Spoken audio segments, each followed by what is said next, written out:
Hello everyone, welcome back. In this series, we are learning Power App and we are building a asset allocation screen from scratch for our IT asset management application. In the previous videos, we learned how to create a navigation menu, database tables, and the asset screen and the location screen. Now, let's build the allocation screen. Here we have two button cards, one for the asset allocation and one for the asset return, and this will store all records in our database tables. So let's get started. Let's add a vertical container after the menu.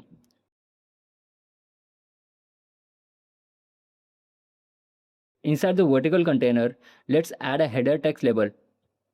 Change the width to the flexible, then change the height and make it center. Add the text and increase the size.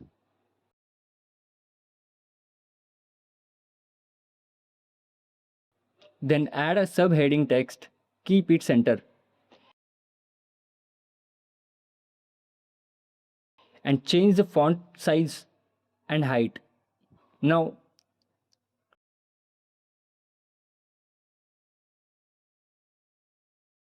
for the main container, add a padding.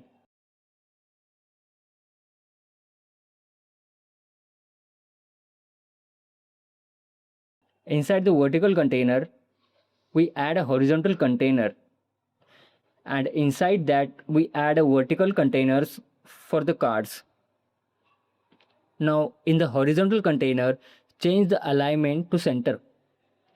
For these two cards, adjust width as parent.width divided by 3 and the height as self.width. So it gives the same height as width for a better center square card look. Now remove the shadow, change the fill color to white and add a gap. Inside the card container, now let's add a container for the holding the icon. Let's add the header text label, subheading text label and a button for the navigation. We can use the icon directly, but we need to reduce the border and the icon doesn't have a border reduce property. So we use a container. Change the height and width of the icon container and keep the icon the same size as the parent container. Change the icon to laptop and add some padding.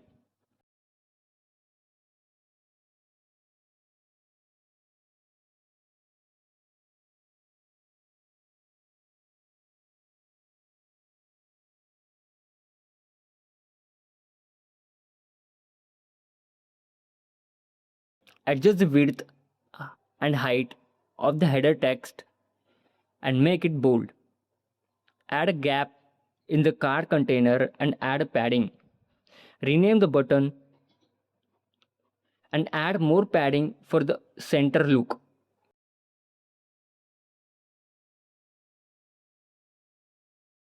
Now let's copy the card container and the paste in a second card container.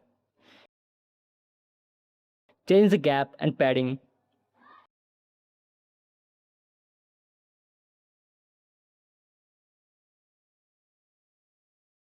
Change the button text.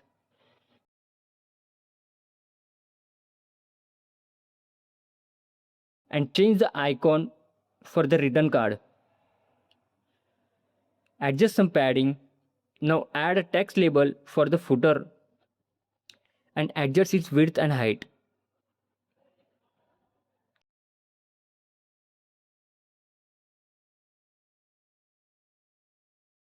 Now let's quickly add colors inside the cards. Set the page fill color and the card border color. Let's add a darker header color and light subheading text color.